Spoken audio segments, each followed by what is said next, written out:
Good morning, dear students. Myself, Dr. Avnish Sharma, Assistant Professor in Chemistry, MLV Government College, Vijayawada. Friends, हम लोग आपकी जो मैं कई बार बता चुका हूँ, हम लोग एंजाइम के बारे में पढ़ रहे थे। लास्ट क्लास में एंजाइम काफ़ी कुछ जान चुके थे। एंजाइम की नॉमेनक्लेचर के बारे में, उसकी क्लासिफिकेशन के बारे में, उसकी एप्लीकेशन के बारे में, क्या क्या प्रॉपर्टीज हैं उनके बारे में जान चुके थे हम।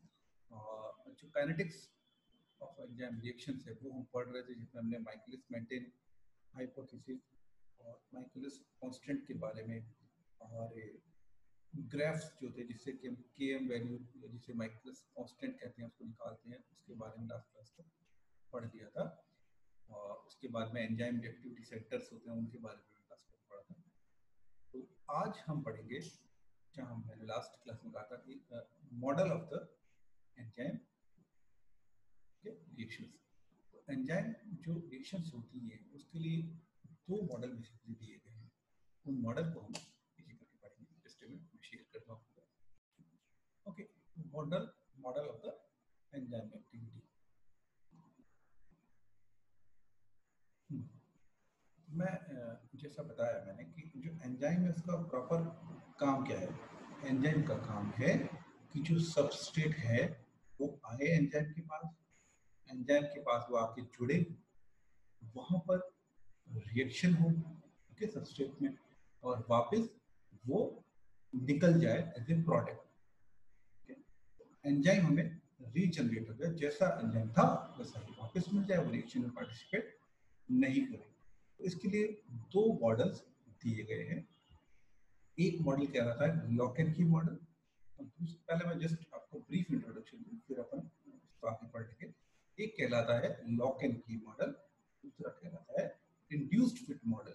जो लॉक एंड की मॉडल है उसके अकॉर्डिंग ये माना गया है कि एंजाइम एक ताले की तरह है और जो सबस्ट्रेट है वो एक चाबी की तरह है। जैसे एक ताले की एक ही चाबी होती है, ऐसे ही एक एंजाइम पे एक ही सबस्ट्रेट आके जुड़ सकता है, और एंजाइम बहुत ही स्पेसिफिक होते हैं, रिजिड होते हैं। उसमें एक आ गया कि एंजाइम में कुछ एक्टिव साइट्स होती हैं, जहां पर भी सबस्ट्रेट आएगा, अगर वो उसमें फिट बैठेगा उस सबस्ट्रेट तब तो रिएक्शन हो जाएगी, अदरवाइज रिएक्शन नहीं होगी।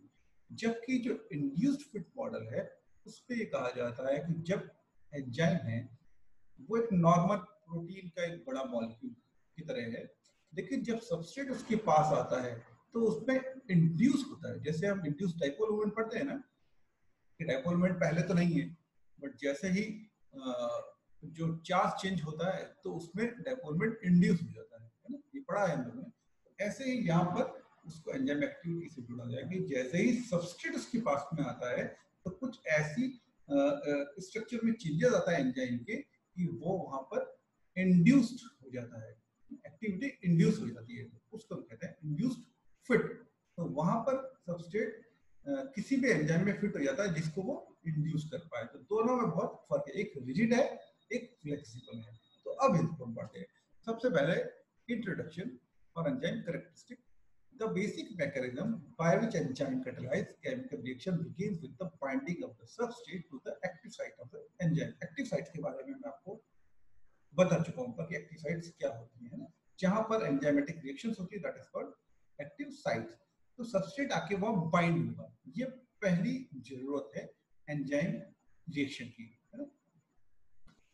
और एक्टिव साइट्स क्या है? Active site is the specific region of the enzyme which combine with the substrate. जो एंजाइम है वो बहुत बड़ा है, प्रोटीन का बड़ा हुआ है, बना हुआ एक बड़ा मॉलिक्यूल है, उसमें कुछ साइट्स होती है, वही एक्टिव साइट होती है। ये भी मैं आपको डिस्कस कर चुका हूँ, ठीक है। हाँ, जब सबस्ट्रेट आके इस एक्टिव साइट पे जुड़ता है, when the enzyme substrate union that result in the release of energy. तो जब सबस्ट्रेट आके एंजाइम की साइट पे जुड़ेगा तो कुछ एनर्जी रिलीज होती है, और यही वो एनर्जी जो रिलीज हुई है यही रिस्पॉन्सिबल है किसके लिए? जो सबस्ट्रेट मॉलिक्यूल है उसके उसमें उसको एक्टिवेटेड करने के लिए। जो सबस्ट्रेट मॉलिक्यूल है वो ग्राउंड स्टेट में आता है, तो वो जब जुड़ता है तो कुछ एनर्जी निकलती है और वो उसको बदल देती है एक्टिवेटेड स्टेट में। Certain bonds of the substrate molecule becomes more susceptible to the cleavage. क्योंकि रिएक्शन क्या है? Reaction bond breaking, old bond breaking new bond formation is called chemical reaction. तो जब सबस्ट्रेट आता है एंजाइम के पास में, उसके बाद बाइंड होता है तो कुछ एनर्जी रिलीज होती है, और वो एनर्जी क्या करती है, उस मॉलिक्यूल को, सबस्ट्रेट मॉलिक्यूल को एक्टिवेटेड बना देती है, एक एक्टिवेटेड कॉम्प्लेक्स बन जाता है ES कॉम्प्लेक्स। और वो जो एनर्जी है वो उस सबस्ट्रेट के कुछ बॉन्ड है उनको सस्पेक्टेबल बना देती है, उनको ब्रेक करने के लिए तरफ बढ़ती है ताकि प्रोडक्ट में चेंज हो सके। Or we can say the binding of the substrate to the enzyme causes change in the distribution of electron in the chemical bond of the substrate and ultimately causes the reaction that lead to the formation of product। ठीक है, तो enzyme जो electron है chemical bonds में, उनमें उनके distribution में change वही एनर्जी लाती है। डिस्ट्रीब्यूशन में चेंज आएगा तभी तो बॉन्ड ब्रेकअप होगा, वो फॉर्मेशन ऑफ बॉन्ड की तरफ बढ़ती है। उसके बाद क्या होगा, एक बार प्रोडक्ट बन गया, then the product are release from the enzyme surface, वो regenerate the enzyme for another reaction cycle. तो ये तो एक एंजाइम की प्रोसेस बताया कि एंजाइम जो रिएक्शन है वो उसका प्रोसेस क्या होता है, सबस्ट्रेट आया, उससे जुड़ा, कुछ एनर्जी रिलीज हुई, उस एनर्जी से उस सबस्ट्रेट जो है रिएक्टेंट है उसके कुछ बॉन्ड ब्रेक हो जाएंगे, उनको बॉन्ड ब्रेक कराने में सहूलियत होगी और वो प्रोडक्ट पे चेंज हो जाएगा, वो निकल जाएगा, पीछे छोड़ जाएगा वही एंजाइम वापस। The active site has a unique geometric shape that is complementary to the geometric shape of substrate molecule, similar to the fit the puzzle pieces. This means that enzyme specifically react with only one or a very few similar compound। ये enzyme specificity के बारे में है कि जो substrate है वो बहुत ही स्पेसिफिक होता है ना, उसकी ज्योमेट्री ऐसी है कि जो पजल गेम होता है, जैसे अब एक पजल होता है ना, ये जो पजल है वो इसी में आके फंसेगी, इस तरह का एंजाइम और सबस्ट्रेट का रिलेशनशिप बताया गया है। अब इसके लिए दो मॉडल दिए गए। सबसे पहला जो मॉडल है, जैसा मैंने ब्रीफ में डिस्कस किया, लॉक एंड की मॉडल। जैसा कि नाम ही बता रहा है, this is a very specific model है। So the specific action of enzyme with a single substrate can be explained using a lock and key model। सबसे पहले इसको एमिल फिशर ने प्रपोज किया था 1898 में। इसको हम इंटरमॉलिक्यूलर फिट और टेम्पलेट मॉडल भी कहते हैं। इसमें होता क्या है, in this model the lock is the enzyme. Enzyme में उसको मान लीजिए कि वो एक ताला है, वो एक लॉक है, and only the correctly sized की, ऐसा ताला है जिसमें उसी की चाबी लगेगी, और चाबी क्या है, चाबी है वो substrate. So only the correctly sized key fits into the key hole. Key hole क्या है, वो एक्टिव साइट से उस एंजाइम के अंदर, जिसको की होल बनाया गया है ऑफ द लॉक। लॉक क्या है, एंजाइम है। एंजाइम के अंदर एक्टिव साइट से जो उसकी की होल्स हैं उसमें की लगेगी, की क्या होगी, सबस्ट्रेट होगी। तो जब तक वो परफेक्ट नहीं होगी, जब तक वो करेक्टली साइज नहीं होगी, तब तक वो उस पर अटैच नहीं होगी और वो रिएक्शन नहीं हो पाएगी। ओके, तो स्मॉलर कीज, लार्जर कीज और इनकरेक्टली पोजीशन टीथ, की पे टीथ हो गया ना, जैसे की पे के दांत होते हैं, ये वो ताले में लगती है, तो अगर वो इनकरेक्टली साइज्ड है, शेप्ड है, तो फिर वो रिएक्शन नहीं होगी, they do not fit into the lock और enzyme. This can be illustrated in graphically. ये हमने थोड़ा सा दिखाने की कोशिश किया है। ये लॉक एंड की एनालॉजी, सपोज इसमें ये है एक की, सपोज ये एक सबस्ट्रेट है हमारा, ये पूरा एंजाइम है, और एंजाइम की ये जो है ये की होल है, ये की होल है या इसकी एंजाइम की एक्टिव साइट है। तो इस एक्टिव साइट का जो शेप है वो रिजेंबल करता है इस की से, तो ये की इसके अंदर घुसेगी और परफेक्टली सबस्ट्रेट और एंजाइम कॉम्प्लेक्स बन जाएगा और यहाँ रिएक्शन हो जाएगी, कैटालिसिस हो जाएगा।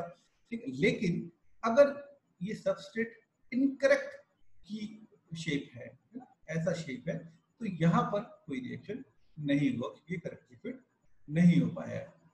यहाँ भी ये दिखाया गया कि ये एंजाइम है, ये सबस्ट्रेट है, ये देखिए ये रेक्टेंगल है, ये यहाँ के फिट हो गया, ये थोड़ा राउंड सा है, ये दोनों यहाँ सबस्ट्रेट में फिट हो गया और एंजाइम सबस्ट्रेट कॉम्प्लेक्स बन गया, यहाँ से प्रोडक्ट निकल गया। फिशर के जो वर्ड थे 1868 में, वो वर्ड एज इट इज ये थे कि there is a relation between the unknown structure of an active enzyme and that of substrate, they are complementary and the one may be said to be fit the other as a key fits a lock, इसीलिए इसको lock and key model कहा जाता है। ये Fisher की ओर से जो ES complex बना है, इसके लिए एविडेंसेस है, कुछ एविडेंसेस है जैसे एक्सरे क्रिस्टलोग्राफी है, कुछ फिजिकल प्रॉपर्टीज पे चेंज आता है जबकि एंजाइम सबस्ट्रेट कॉम्प्लेक्स बनता है, जैसे सॉल्युबिलिटी है, हीट सेंसिटिविटी है, इनसे भी हम स्टडी कर सकते हैं। और स्पेक्ट्रोस्कोपिक टेक्निक से टेंसिल को स्टडी किया जा सकता है। ये सब मेथड से इसको स्टडी किया जा सकता है। ये तो पहला मेथड है, इसको हम कहते हैं लॉक एंड की मॉडल। मेरे हिसाब से आपको समझ में आ गया होगा, ये थोड़ा रिजिड है।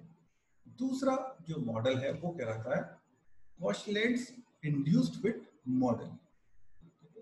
तो जो फिशर मॉडल था, यहाँ लिखा भी है मैंने, as we seen above, an important but unfortunate feature of Fisher's model is the rigidity of the active site. Rigidity of the active site का मतलब क्या है कि जो एक्टिव साइट है वो रिजिड है, जैसे कि ताला जो होता है, जो लॉक होता है, उसका जो की होल होता है वो रिजिड होता है। बार बार हम की होल तो नहीं बदलते ना ताले का। अगर हमने एक लॉक खरीद लिया तो की होल तो रिजिड हो गया। एक एंजाइम है, उसका की होल, उसका जो एक्टिव साइट है वो रिजिड है, जो लॉक एंड की मॉडल में फिशर ने कहा था।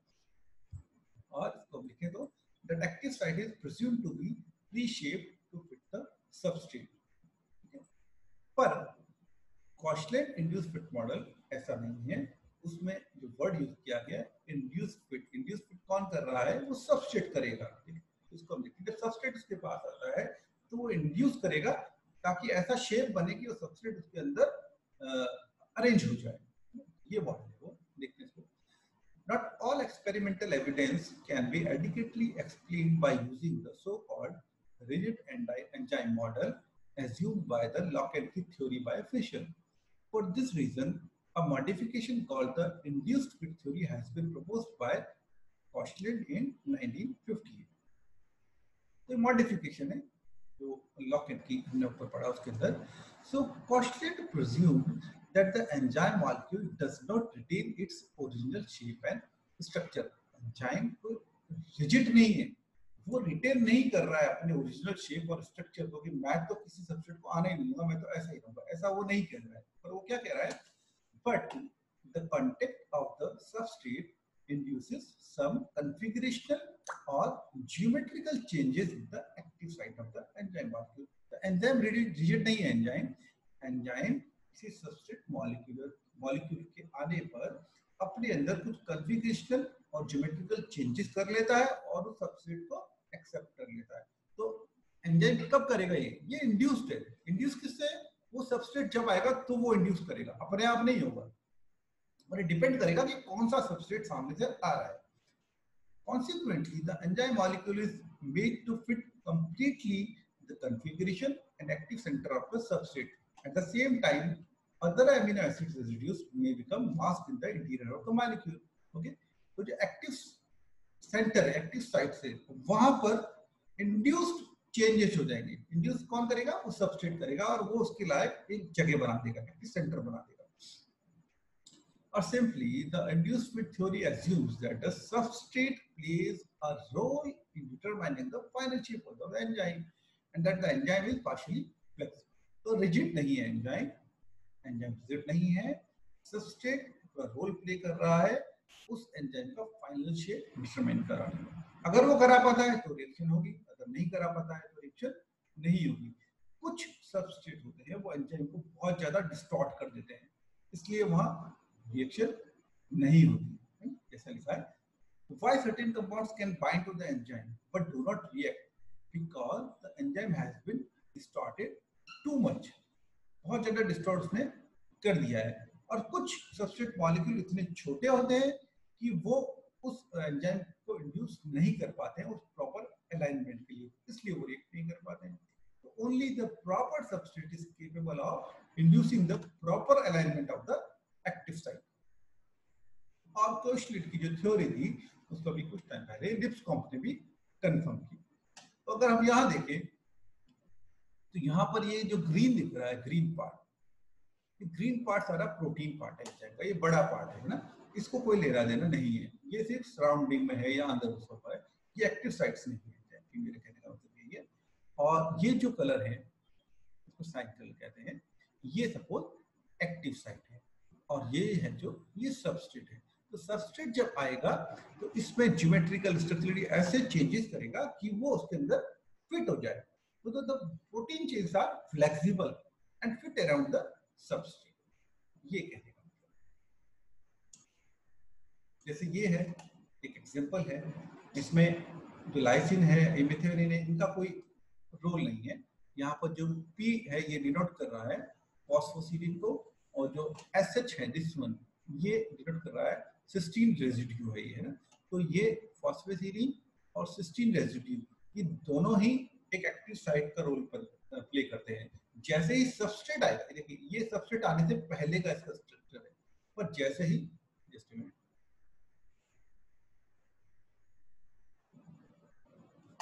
हाँ ये जो स्ट्रक्चर है ये सबस्ट्रेट आने से पहले का है,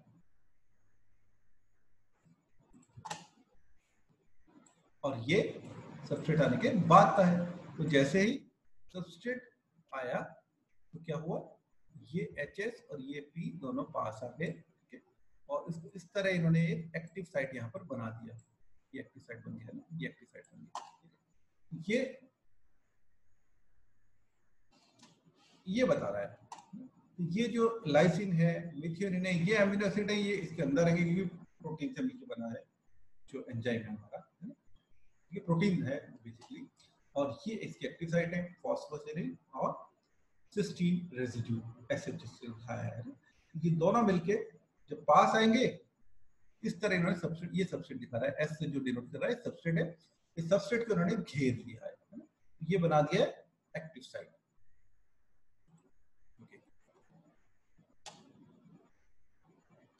और जब सबस्ट्रेट नहीं है तो क्या हो रहा है, in the absence of substrate the substrate binding and catalytic groups are far apart from each other.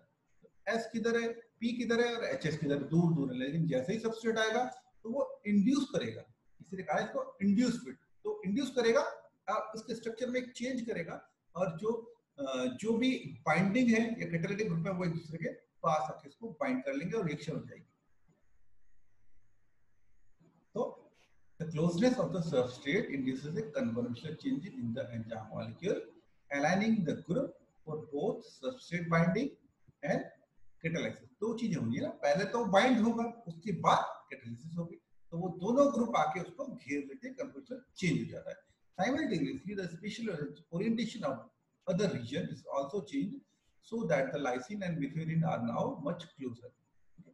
ये डिफरेंशिएशन है एक लॉकेट की मॉडल और इंड्यूस फिट मॉडल को, ये बहुत ही अच्छे से एक्सप्लेन कर रहा है डायग्राम। ये देखिए लॉकेट की मॉडल है, ये सपोज लॉक है या फिर ये एंजाइम है सपोज, जस्ट अ मिनट, ये सपोज ये जो है ये लॉक है एंजाइम है, ये आया सबस्ट्रेट इसके पास और ये इस ताले में चाबी लग गई और रिएक्शन हो गई। ये लॉकेट की मॉडल कह रहा था फिशर का, ठीक है। बट ये है इंड्यूस फिट मॉडल। तो यहाँ जो एंजाइम था या जिसके की होल से वो मैच नहीं कर रहे हैं इस सबस्ट्रेट से, लेकिन जब इस सबस्ट्रेट इसके पास आएगा तो इंड्यूस करेगा, उसको इंड्यूस करेगा कन्फर्मेशनल चेंजेस के लिए। तो वो क्या करेगा, जैसा चाबी थी वैसा ताला वो बन जाएगा। अगर इसको सरल भाषा में कहे, जैसे की थी वैसे ही की और उसने बना लिए, और ये यहाँ पर ये कॉम्प्लेक्स, ये डिफरेंस है लॉक एंड की एंड इंड्यूस मॉडल। तो ये दो मॉडल थे जो मैंने आपको बता दिए। इसके बाद में एक शॉर्ट नोट्स में छोटा छोटा कभी आ जाता है व्हाट इज कोएंजाइम और कोएंजाइम एंड हेलोएंजाइम। इसको अपन इस छोटे से डायग्राम से समझ सकते हैं कि जो एंजाइम है, इसको पढ़ लेते हैं हम। कोएंजाइम क्या है, बेसिकली कोएंजाइम सब्सटेंस है that enhance the action of an enzyme। Coenzyme are small molecules, they can not by themselves catalyse. Basically coenzyme होता है छोटा एक मॉलिक्यूल है जो खुद अपने आप में कोई एंजाइमेटिक रिएक्शन नहीं करता है, बट एंजाइम जो कि इनएक्टिव है, जो अपने आप से रिएक्शन नहीं कर पा रहे हैं, उनके लिए मस्ट होते हैं कोएंजाइम, ठीक है। तो कोएंजाइम जैसे कि है water soluble vitamin such as vitamin B1, B2, B6, ये सब कोएंजाइम के एग्जांपल हैं। छोटे मॉलिक्यूल हैं, खुद अपने आप में एंजाइमेटिक रिएक्शन नहीं कर पाते हैं, बट किसी भी इनएक्टिव एंजाइम के लिए ये जरूरी है। तो ये basically organic non protein molecules होते हैं जो कि एपो एंजाइम, एपो एंजाइम क्या है? एपो एंजाइम इनएक्टिव एंजाइम को कहते हैं जो कि बिना को एंजाइम के रिएक्शन नहीं कर पा रहा है। और एपो एंजाइम और को एंजाइम ये दोनों आपस में मिल जाए तो ये बना देते हैं हेलो एंजाइम। ये हमें दिखाई दे रहा है, ये तो एपो एंजाइम है जो कि एक एंजाइम है जो इनएक्टिव है, जो कैटालिसिस रिएक्शन नहीं कर पाएगा। लेकिन जब साथ में को एंजाइम मिल जाता है या को फैक्टर मिल जाता है जो कि नॉन प्रोटीन पार्ट है, तो फिर ये मिलके दोनों मिलके बना देते हैं हेलो एंजाइम, होलो एंजाइम। और होलो एंजाइम एक एक्टिव एंजाइम की तरह काम करता है। ये है। नेक्स्ट क्लास में हम पढ़ेंगे एंजाइम एक्टिविटी मॉडिफायर। कुछ है एक्टिवेटर, कुछ है इनहिबिटर, उन्हीं के बारे में हम पढ़ेंगे। 2-3 तरीके होते हैं। मेरी ख्याल से नेक्स्ट क्लास में शायद ये चैप्टर